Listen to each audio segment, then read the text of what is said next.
Il ne faut pas parler de nous, il faut Rav. Non, ça va. Boker Tov, mes amis. Alors, une bonne nouvelle déjà. Bezrat Hashem. Demain, je ne suis pas là le matin. Voilà, c'est pour ça. J'ai une bar mitzvah. Mazel Tov. À Yerushalayim. Mazel Tov. Donc voilà. Donc, je ne pourrais pas. Oui, bien sûr. Je peux aller à Jérusalem. Petit Shabbat là-bas. Non. T'aurais aimé, hein. T'as vu les yeux qu'il a fait en fin des vacances? Non, j'aurais aimé. J'aurais aimé. En tout cas, Ezrat Hashem. Donc voilà. Alors, concentrez-vous parce que demain, il n'y a pas shiur. Il n'y aura que pendant Shabbat. Alors, messieurs, ici, on a beaucoup de boulot, beaucoup de travail, beaucoup. On a beaucoup de travail, messieurs. Et on parle d'un sujet qui va être très important puisque vous savez qu'on arrive à Hanouka. Donc, juste avant Hanouka, j'aimerais qu'on parle d'un sujet qui est important. Puisque Hanouka, c'était quoi, hein? C'était les Grecs. Les Grecs qui sont entrés dans le Beth Amikdash. Et on le dit dans le Nosach, on le dit aussi dans la prière qu'on dit à Hanouka. Vetimeu kol hashemanim. Et ils ont impurifié toutes les huiles. Vous savez qu'on a allumé la menorah au Beth Amikdash avec de l'huile pure, avec le sceau du Kohen Gadol pour venir authentifier la pureté de l'huile. Et donc ils ont impurifié les huiles. Et vous savez que tout le monde pose la question. C'est un peu bizarre, ils sont bizarres ceux-là. Quand Nebuchadnezzar il est venu pour détruire le temple, quand les Romains sont venus pour détruire le temple, tant nos ennemis ont détruit le temple, ils ont détruit le temple. Ils ont cassé les murs, ils ont tout cassé, ils ont tout détruit, il n'y avait plus rien du tout. Eux, les Grecs, à l'inverse, ils n'ont pas détruit le temple. Le temple en lui-même ne les dérangeait pas. Le temple ne les dérangeait pas. Ok, même les Avdil, sans comparaison aucune. Mais aussi, ils avaient des temples. Ils avaient aussi comme ça. En plus, il était tellement beau. Donc, ils aimaient la beauté. Il y a écrit que tout celui qui n'a pas vu le Beth Amikdash Kayam, tout celui qui n'a pas vu le temple sur ses pieds, il n'a jamais vu c'est quoi un beau bâtiment de sa vie. C'est-à-dire, prends tous les Avdil, tous les bâtiments que tu as pu voir à Prague, les synagogues, les beaux bâtiments, la tour de Pise qui est un peu tordue, tout ce que tu veux, tout ce que tu as pu voir de magnifique, c'est rien, là, comme on dit, à côté de la beauté du Beth Amikdash, du temple de Jérusalem. C'était rien, ok. Et eux, qu'est-ce qu'ils ont fait? Ils ne sont pas donc détruit le temple. Le temple lui-même ne les dérangeait pas parce qu'ils aimaient la beauté. Ce qui les dérangeait, c'était quoi? C'était l'intériorité du temple. Ils sont venus, ils ont impurifié l'huile à l'intérieur du temple. Et on a dit que depuis que le Beth Amikdash a été détruit, on n'a plus le Beth Amikdash, on n'a plus le temple. On n'a plus le Beth Amikdash. Mais qu'est-ce qui a remplacé le Beth Amikdash et le temple? C'est la synagogue. C'est la synagogue. Comme la synagogue, elle appelait Mikdash Me'at. Un petit temple, un petit Beth Amikdash. Donc la synagogue, c'est un digne. Dans la halacha, c'est un digne de petit Beth Amikdash. Et donc, c'est peut-être vraiment le moment, on en a parlé Shabbat, de vraiment se renforcer par rapport au comportement qu'on doit avoir à la synagogue. La façon dont on se tient à la synagogue. Donner l'honneur qu'on doit donner à la synagogue. Et le pire des pires, de ne pas parler à la synagogue. De ne pas parler à la synagogue. De ne pas parler à la synagogue. C'est un fléau. C'est un fléau. Omer à Shulchan Aruch, on l'a ramené pendant Shabbat. Vous vous rappelez ou vous vous rappelez pas? La belle Rasra que je vous ai mis. Il dit dans Siman Kuf Kavdalet, Lo yasiar sichat rulin besha'a she'ashel yatzibur mitpalel. Comment toi, pendant la Chazara, t'es là en train de parler, discuter, taper là un truc, machin, conversation. Tu parles de ta journée d'hier, ton pinball d'hier, ton padel d'hier, le steak que t'as mangé avec les frites, on dirait, mais on s'en fout en plus. Tu l'as mangé ton steak et qu'est-ce qu'il en est resté? Rien, à part ton briquet Amazon. Et tu nous prends la tête avec tes histoires. Bien après, quand on sort, on est en train de boire un café.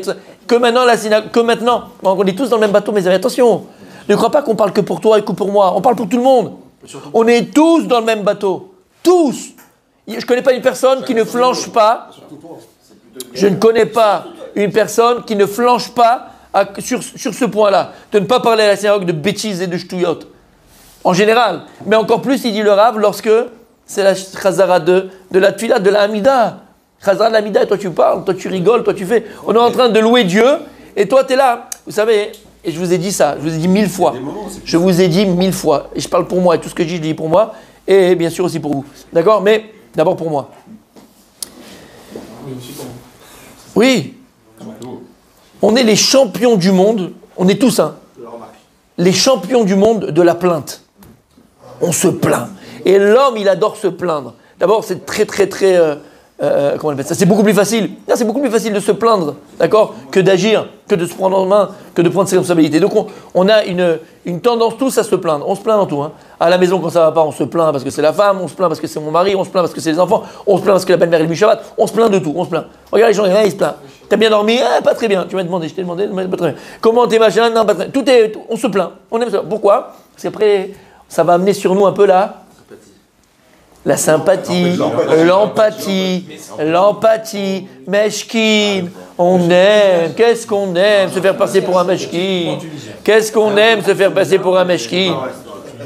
Alors messieurs, écoutez bien ce que je vais dire. Ça fait mal, mais c'est une vérité. Il a fait une chanson d'ailleurs. Combien, bien sûr. D'accord, on se plaint. Et très souvent on se plaint, clapé shmaya. On se plaint, mon gardas, par rapport à Hachem. D'accord? Pourquoi tu me fais comme ci? Pourquoi tu me fais comme ça? Pourquoi tu m'exauces pas? Moi je te demande et tu m'amènes pas. Et je te demande et tu me fais pas. Et je machin.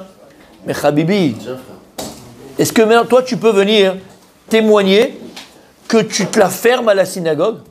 Est-ce que toi tu peux venir témoigner que quand le Shir-Tzibur il est en train de dire les louanges de Dieu, il est en train de parler à Hachem, il est en train de louer à Kadosh Baruch Hu, toi comme un bon serviteur, t'écoutes les louanges et tu te concentres sur les louanges qu'il est en train de dire? Ou bien pendant que le Shir-Tzibur il est en train de faire la tefila, il est en train de louer Dieu, tu es en train de discuter. Alors qu'est-ce que tu veux que Dieu te donne? Qu'est-ce que t'attends de lui? Tu fais l'hypocrite? Mais Dieu, Hachem, il mettrait. T'aimes te plaindre à Kadosh Baruch Hu. Mais regarde-toi dans une glace. Comment tu te comportes à la synagogue? Comment tu te comportes pendant la tefila? Mida keneged mida. Si toi, tu n'écoutes pas la tefila qu'on fait à Hachem, tu n'écoutes pas les louanges de Dieu, tu veux que Dieu il écoute ta parole, tu veux que Dieu il écoute ta bouche. Alors je vais te dire quelque chose. Akadosh Baruch Hu, il est tellement rachamim que malgré ton comportement, notre comportement un peu à la limite à la synagogue, malgré tout il nous donne, malgré tout il nous fait. Mais tu attends des choses des fois tellement grandes qu'il faut vraiment un srout, il faut un mérite.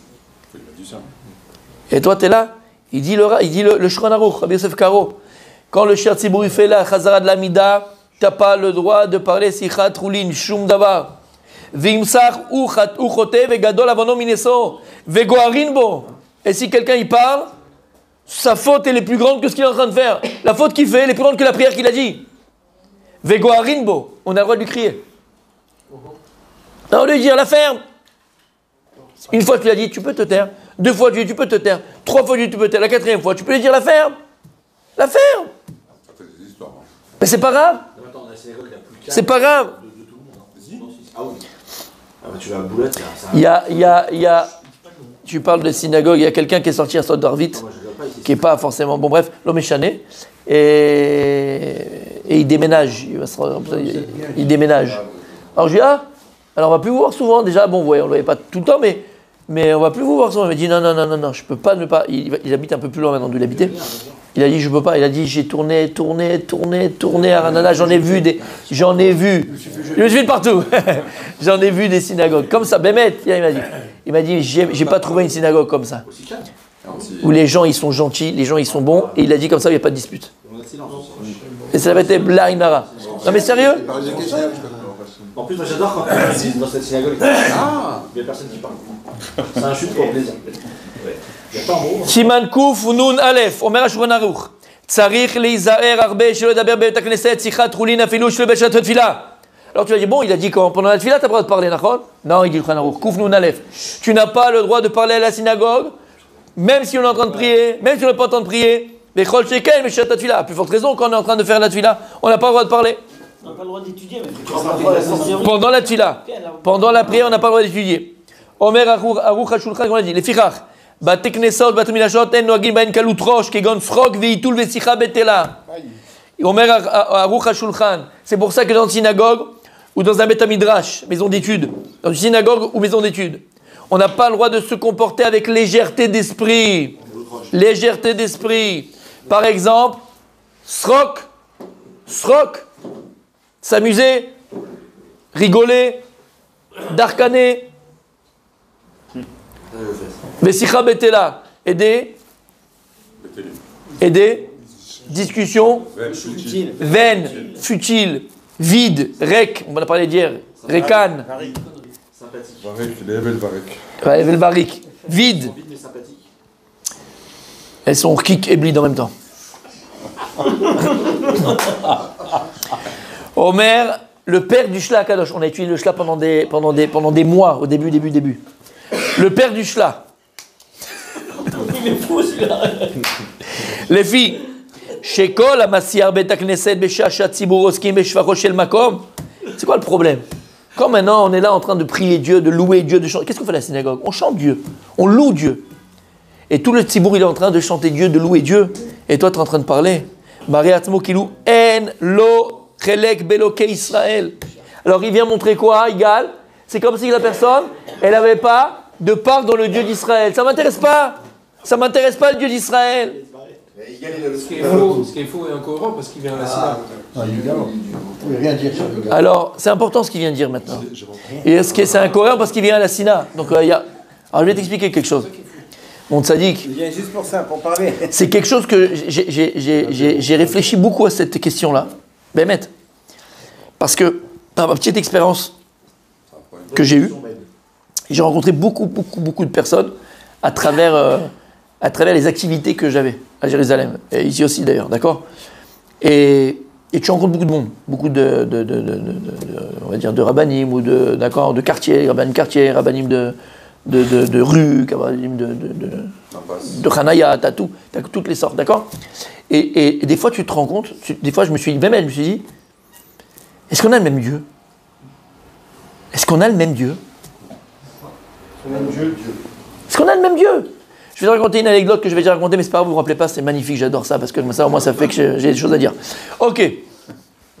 Quand je devais faire rentrer, après le GAN, 5 ans, 6 ans, je fais rentrer Yosef Chaim le Grand, je vais le faire rentrer au Talmud Torah, au Cheder.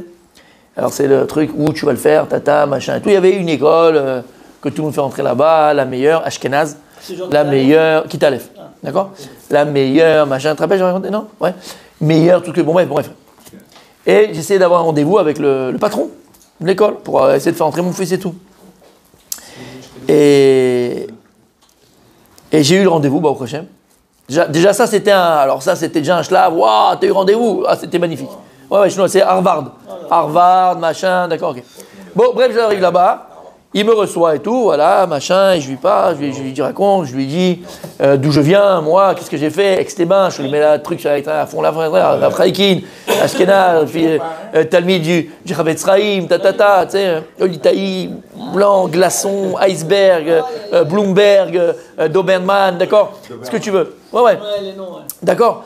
Ok, et donc je lui raconte mon histoire, et moi je mets la truc, d'accord, parce qu'au départ, t'es un peu bête, c'est comme ça. Bref. Et donc, t'es comme ça, et je lui mets la patate. À la fin de la discussion que je raconte, et ça, et ce truc, et Raphaël Istrak Ezrahi, il a fait le truc. Je raconte tout le truc, je mets la patate avec Ashkenaz, tu vois. Il était dans son bureau. Je vais raconter. Non. Il se lève comme ça, il se lève. Il fait quoi, lui? Il se lève comme ça. Il y avait une chaise à côté de moi, tu vois, il y avait 2 chaises. Donc j'étais assis, il y avait vide. Il s'assoit à côté de moi, il se met à côté de moi, il m'attrape par l'épaule comme ça, il m'attrape vraiment contre lui, il me dit, t'as des amas? Ani ouais votre Trem Asfaradim. Ani ouais votre Trem Asfaradim. Tu sais quoi? Je l'ai regardé comme ça. Je savais pas comment réagir. Je lui dis franchement, j'étais jeune, j'avais 21 ans, 22 ans. J'ai pas su comment réagir. J'ai pas su. Mais il y a une chose que. Ani ouais votre Je fais un toda. Toda. Ouais votre Attends, toda. Et machin, il commençait à me raconter des salades, bon je sais pas, machin. Après il est parti. Je suis sorti. Je l'ai même pas rappelé, j'ai même pas truqué. Rien, je m'en foutais, je vais payer mon fils là-bas. J'ai dit à ma femme, je ne mets pas dans un endroit pareil. Tménique. Du tménique. Non, et quand je suis parti, je le voyais le gars. Quand après je le voyais, des fois je priais là où il était ce gars-là, d'accord? Ben mec, je l'ai vu prier, je me rappelais toujours, je vous promets, c'est vrai. Le soir même, je l'ai vu prier, on a prié au même endroit. Quand je l'ai vu prier, je me suis dit, on ne prie pas le même Dieu. Ben mec, je me suis dit, on ne prie pas le même Dieu. C'est pas possible. Non, mais c'est pas que j'aime, c'est sûr. C'est pas possible. Il s'est inventé un Dieu. Il s'est inventé quelque chose. Il s'est inventé un truc. C'est pas possible. C'est Yefcha. Ani, ouais, votre âme, on est des immigrés clandestins, on est quoi je me suis cru dans un zoo, et on me jetait des cacahuètes. C'est pas une expression? Non, c'est une expression, oui, c'est une expression ashkénaze, souvent vers les Sfaradim. D'accord? Maintenant, chas shalom. Pas tout le monde est comme ça, et même chez les Sfaradim, il y a des tarés partout. Je dis pas ça, mais je dis, simplement, parfois, tu me parlais, d'accord? Eh ben, je vais te dire, d'accord? Tu peux venir à la synagogue par coutume. Tu viens à la synagogue, eh ben tu viens à la synagogue par coutume. Et si tu étais né chez les Maasai au Kenya, tu aurais été à poil dans une hutte en paille. D'accord? T'es un juif par coutume. Mais à part ça, c'est un peu, Mechila, l'exemple que je t'ai donné hier, c'est le gars qui on a mis à la télé, on lui a dit regarde, il a vu au Zimbabwe, d'accord? Et il est resté au Zimbabwe, on croit que le type il est enfermé dans la boîte. Ok? Il fait ça par coutume. C'est une coutume la Torah. Et Mechila, je veux pas être dur ce matin, Non, lâche-toi. Je veux pas être dur, je veux pas être dur ce matin, d'accord? Mais malheureusement, si chacun d'entre nous, il regardait un petit peu par rapport à sa Avodat Hashem, le service de Dieu qu'on fait, d'accord? Est-ce qu'on sert Hashem parce qu'on a décidé de servir Hashem par conscience ou par coutume? Il y en a des gens aujourd'hui. Alors, je sais ce que tu as. Gardas, il y a toujours la bonne parole. Parce qu'il est Mezaket Arabim, toujours le Srout, Kapzechut. Je comprends, mon Gardas. Tu vas me dire, ben au moins ils font Shabbat, au moins ils viennent à la synagogue. Je rentre pas dans ça. Ça, mon Rabbi Daniel, c'est la pensée des losers. Pas pour toi. Pas pour toi. Mais pas pour Daniel. Pas pour Daniel. Écoute, pas pour Daniel. T'as compris ce que je veux dire par là? Les gens qui diraient ça au Gardas, tu dois leur dire vous êtes des losers. Tu comprends ce que je veux dire? Parce que l'Etzerara, il est là et il nous calme. Tu vois, il veut nous calmer. D'accord? Moi, ça me suffit le pshat. Tu as besoin de... Quoi? Tu te suffis de quoi? Tu te suffis de quoi? Mais comment tu peux te suffire? Ça, c'est pour toi, ça. Comment tu peux te suffire? Vas-y. Tu comprends ce que ça veut dire? Alors c'est déjà bien, il vient à la synagogue. Comme ton fils. C'est déjà bien, il fait encore Shabbat. Mais j'en ai à foutre, moi, qui fait Shabbat. C'est un pied nickelé, c'est un as, c'est un zéro. C'est un nul. Non, mais pourquoi tu... Ce que je veux dire... Tu veux pas être dur, il a... Bezrat Hashem, on va aller dimanche. Pour ceux qui ont le mérite, ceux qui n'ont pas le mérite, on s'en fiche en vérité. Mais celui qui a le mérite, il viendra. Mais on ira Bezrat Hashem à Bnei Brak. On va voir les Gdolé Israël qu'on étudie tous les jours. Le Rav Dessler, le Rav Chaikin. On va voir le Chazonish, on va voir le Rav Shach. On va voir les Gdolé Israël, le Stapler, le Rav Kanevski. On va voir les Gdolé Israël. Le Chazonish a dit une phrase terrible, mais qui est tellement belle et tellement vraie. Il a dit il y a des juifs, il y a des gens qui font de la médiocrité un but, une religion. Le type, il est médiocre et il va se complaire dans sa médiocrité. Et après, qu'est-ce que tu vas faire? Puisque toi, tu es médiocre, tes enfants, ils vont être médiocres. Tu comprends? Il fait Shabbat au moins. Il fait Shabbat au moins. Blainara, regarde la maison dans laquelle il a grandi, donc machin, regarde ce que tu as voulu donner à ton enfant. Regarde. Ah, il fait Shabbat, t'es content. Mais c'est quoi ça? Tu comprends ce que je veux te dire? Faut changer ici la cartisse. Pourquoi? Et ce que je répète à mes enfants, parce que tu sais, les enfants, c'est ce qu'ils répètent tout le temps. Les gosses, ils te répètent toujours la même chose. Ouais, mais regarde-nous déjà ce qu'on fait, regarde lui ce qu'il veut. Mais pourquoi tu regardes les pieds niqués? Pourquoi tu vois les nuls? Pourquoi tu vois les zéros? Pourquoi tes aspirations, c'est les nuls? Tu te compares aux nuls. Quand tu es à côté d'un nul, comme on dit que le. Quand t'es zéro, un c'est bon, zéro. Borgne et roi. Au pays des aveugles, le borgne et roi. Et ça, c'est quelque chose qu'on a naturellement. On parle des enfants, on parle de nous-mêmes. Comme je dis, quand j'étais gosse et j'allais faire j'étais en colonie de vacances là, à Yaniv et machin, d'accord? C'était des gens ils connaissaient rien, ils avaient juste le nom juif. Moi je faisais Birkat Amazon par cœur, j'étais le petit rabbin, à 9 ans, 8 ans, j'étais le petit rabbin de la colonie. Et je me prenais pour le petit rabbin. Et quand on était à Sarcelles, on se prenait pour les plus grands rabbins. Et quand je vous ai dit, j'allais voir mes oncles, les machins et tout ça qui étaient un peu plus religieux dans les quartiers religieux, je dis ouais mais c'est des extrémistes ça, on n'a pas besoin de faire ça. Mais en fait j'étais un Maharetz, j'étais un nul, j'étais un zéro, double zéro, pas un zéro, double zéro. Alors oui je me mettais de filines, je connaissais un peu la Gemara, j'ai étudié ça, je savais faire un petit Torah le Shabbat sur la table de Shabbat, mais j'étais un nul, jamais ouvert une Gemara, jamais fait un Rashi, jamais fait un Tosfot. Alors messieurs, la médiocrité, c'est pas un but. Non mais je suis sérieux là. Voir le bon côté des gens. Voilà. Ça c'est le Satan. Ça c'est le Yetzer Hara. Si monsieur. Merci, monsieur. Mon sadique. C'est exactement pourquoi je dis ce que je dis. Les rabbins, quand je vois quelqu'un, je vois d'abord ses bons côtés.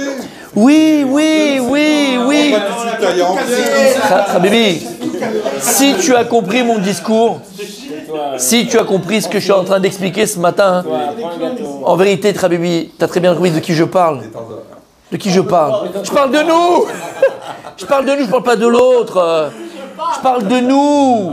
Parce que nous, monsieur, on peut avoir le même état d'esprit. Tu comprends? C'est déjà bien. C'est déjà bien. J'ai mis mes tefilines. C'est déjà bien. Je viens à la synagogue. C'est déjà bien. Il y a une tendance à c'est déjà bien. Et je vous dis, même aujourd'hui dans la halakha, j'ai une grosse discussion avec quelqu'un, d'accord, par rapport à ça. Et on terminera pour ce matin parce qu'après ça va partir en cacahuète. D'accord?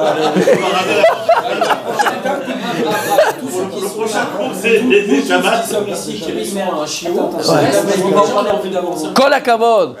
Kol hakavod. Je ne juge personne, je veux que tu te juges toi-même, c'est tout. Moi je suis personne pour te juger. Mais regarde.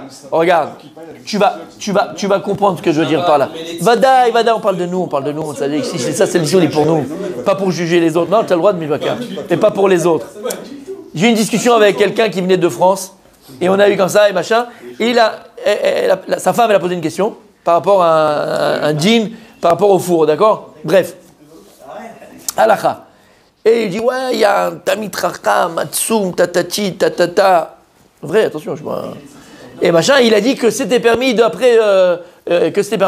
même pas une demi-heure après, de faire machin. Bon, une halakha, je ne vais pas rentrer dans ça parce que j'ai pas envie de la dire, cette halakha qui me rend fou. Ok. Mais elle existe. Non, c'est pas ça. C'est qu'aujourd'hui, il y a une tendance, je vous assure, il y a une tendance à la facilité. Il y a une tendance à chercher tous les coulottes. Oui, mais il y a une tendance, c'est une tendance. Même des gens qui devraient faire plus attention, je vais vous expliquer. Quand le Rav Yosef, ils ont fait le Likut Yosef. D'accord, le Likut Yosef, c'est écrit très souvent, à Mahmir Tavo la Bracha. Et vous pensez une seconde que le Rav Yosef, il était Mekel chez lui à la maison? Quand il était. Attention, s'il était un cas de force majeure, Vada, il sait comment ça. Il choisissait la facilité. La facilité. Je ne suis pas en train de dire que la Avodat Hashem, ça doit être dur et ça doit être compliqué. C'est pas ça. Mais faisons de la Avodat Hashem quelque chose de beau, quelque chose de grand, quelque chose de sensé. Je disais tout à l'heure, tu peux vivre ta Avodat Hashem, ta pseudo-Avodat Hashem, croire que tu sers Dieu par coutume, parce que ton père le faisait, ta grand-mère le faisait. Alors attention, je ne juge pas les autres, je parle pour toi, je parle pour moi, je parle pour nous. Quand tu me dis oui, mais les autres, il faut les juger les Kavzekhout, bah d'accord, je juge les Kavzekhout, je vais le juger, lui, qu'est-ce qu'il est pas, je parle pour nous. Regarde-toi dans la glace, regarde ce que tu fais, ce que tu es. D'accord? On a tous tendance, tous, moi, vous, nous tous, à toujours chercher la facilité, à faciliter le... Bien sûr que c'est humain. Mais si c'est humain, ça ne veut pas dire que parce que c'est humain, que c'est normal. Parce que si tu restais à l'état humain, je peux dire que tu es une bête sauvage. Donc on est là pour se travailler, on est là pour grandir, on est là pour évoluer, on est là pour devenir. Et c'est pareil dans la Avodat Hashem. Ne cherche pas la médiocrité, ne cherche pas la facilité. Quand tu es dans un cas de force majeure et que tu n'as pas le choix, tu peux te reposer sur ces choses-là. Bevadai. Comme ça, tu sais comment tu peux le faire, il n'y a aucun problème. Et quand ça devient ta façon de vivre tous les jours, ça devient un problème, Khabébé. Parce que tu fais encore une fois de la médiocrité une religion. Comme ça dit le Khazanish. La médiocrité une religion. Un juif, et c'est pour ça, quand il a dit, on termine avec ça, quand il a dit, Charles, un peuple d'élite. Je suis désolé, mais c'est vrai. Le peuple juif, c'est un peuple d'élite. Oh, il n'a pas menti. Non, il n'a pas menti. On est un peuple d'élite. D'accord? C'est pas quelque chose, il a dit quelque chose. On est un peuple. Alors lui, dans sa bouche, c'était une connotation antisémite. D'accord? Mais on est un peuple d'élite. Un juif, c'est. Tu sais, dans les nations, le monde, il faut le voir comme une grande armée. Et toutes les nations du monde font partie de l'armée de Dieu. Toutes les nations du monde. Mais bon, tu as le Jobli qui est en train de préparer les pommes de terre pour les soldats. Tu as les tankistes. Tu as les types qui sont à l'ordinateur. Tu as chacun. Et tu as les commandos d'élite. Dans chaque armée, tu as les commandos d'élite. On est les commandos d'élite des nations. Toutes les nations font partie de l'armée de Dieu. On est tous là pour la gloire de Dieu. Mais l'homme Israël, on est un peuple d'élite. Donc tu ne veux pas te comporter comme n'importe qui. C'est ça que je suis en train de dire. Donc les tefilines sont les plus beaux tefilines, si tu peux te les payer. Les plus beaux tefilines, les plus beaux tzitzit, la plus belle mezouza, le plus beau kiddush, le plus beau costume pour Shabbat. La plus grande intention quand tu es avec ta femme. La plus grande chesed, le plus grand. Fais la mitzvah quand tu as une possibilité de faire du chesed. Ne le fais pas à moitié, ne le fais pas un petit peu. Fais-le comme il faut. Je vous ai dit, comme toi, tu aurais voulu manger dans ta table de Shabbat, tu vas offrir à ce pauvre-là. Si tu fais cette mitzvah une fois, fais-la bien. Mets-lui du saumon. Pourquoi tu vas pas acheter du saumon? Pourquoi? Qu'est-ce qu'il a? Il a quelque chose. Tu vas lui donner les pommes de terre qui sont rassis et les tomates qui sont pourries et on va acheter une boîte de thon. Fais-la, si tu peux, j'y sais les moyens. Donne-lui Barbour, donne comme il faut. Quand tu fais une mitzvah, quelle qu'elle soit, fais-la comme il faut. Cherche pas la perfection, parce que j'aime pas ce mot-là, j'aime pas, parce que c'est Gillette et c'est assourd. Mais donc, cherche le bien. Fais-la bien la mitzvah, voilà, pas perfection. Fais-la bien la mitzvah. La fais pas à moitié, la fais pas un petit peu, fais-la bien la mitzvah. Avec le cœur. Voilà, exactement. Fais-la bien. Fais-la bien. Quand on cherche la perfection, on n'est jamais content. Voilà. Allez, on continue demain. Les fois chez les mains. Un bébé. Monsieur. Les fois chez les mains, messieurs. Attendez, à l'Israël. Miché Berar, Jomoye Varech, Verapet, Tinok, Sacha, Ben Eliaou, Aski. Akadosh Baruch Larlo, Refoua, Shema, Shema Sagidam. En Arefanalo. Arshov Isman Kreve Mohamed, Kaddish à l'Israël.